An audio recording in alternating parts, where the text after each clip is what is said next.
नमस्कार मंडळी, आपल्या चॅनलमध्ये सर्वांचं सहर्ष स्वागत. आपल्यासमोर एक आज विषय घेऊन येत आहे. आपल्या घरातील अंडरग्राऊंड वॉटर टँक जर लीक झाला असेल तर त्याच्यावरती वर्कआउट कसं करायचं, चला तर मग या ब्लॉगमध्ये आपण सविस्तर माहिती घेऊ. फर्स्ट स्टेप, वॉटर टँकमधून वॉटर बाहेर काढून वॉटर टँक क्लीन करायला घेऊ.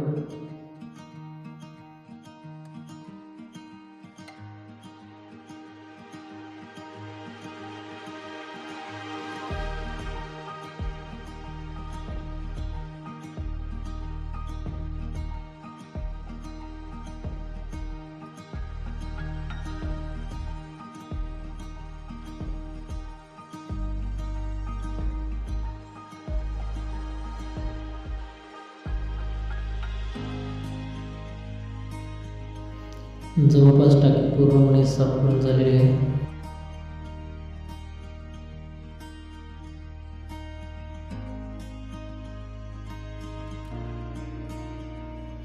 यानंतर आपण कुठे कुठे क्रॅक गेलेले आहेत टाकीला ते पाहू आणि ते आपल्याला ओपन करून त्याच्यामध्ये आपण क्रॅक पेस्ट करता येईल.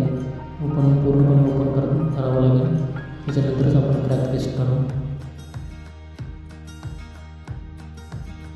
आता आपण क्रॅक पेस्ट करायला चालू केलेली आहे. जेवढ्या लवकर होईल तेवढ्या लवकर आपण क्रॅक भरू. त्याच्यानंतर आपण कमीत कमी 6 ते 8 तास आपण त्याला सुकण्यासाठी सोडून देऊ.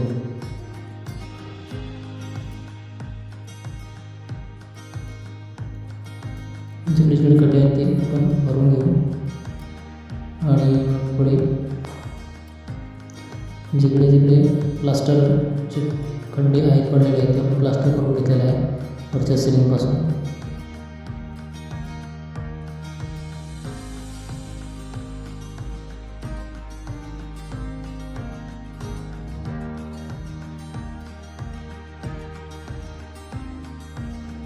जवळपास सर्वच क्रॅक भरून काढलेले आहेत.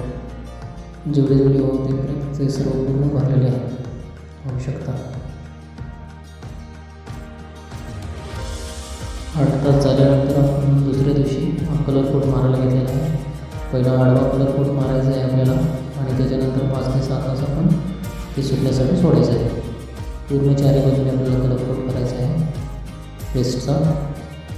त्यानंतर आपल्याला त्याला सुकायला सोडायचं आहे.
जवळपास पूर्ण हा कलर कोट मारून झालेला आहे.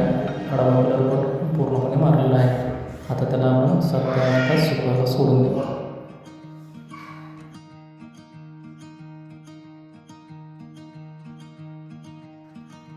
चला मित्रांनो, आज लास्ट दिवस फायनल आपण टाकीमधला कलर कोट करत आहोत. उभा कलर कोट पूर्ण झाल्यानंतर पुन्हा आपण 8 तास सुकायला सोडणार आहोत. नंतर मग टाकी थोडी धुवून पाणी त्याच्यावरती स्टोअर करायचं त्याच्यामध्ये. ओके, चला तर मग.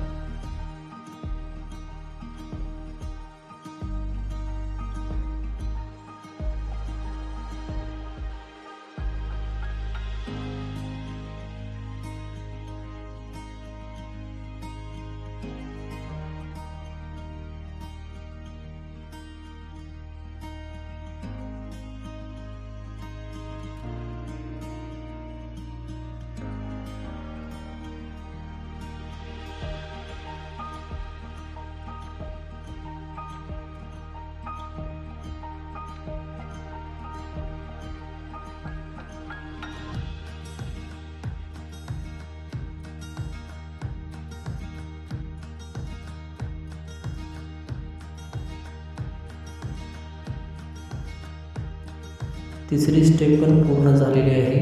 आता आपण टाकी सुकण्यासाठी 10 ते 12 तास वेळ देऊ.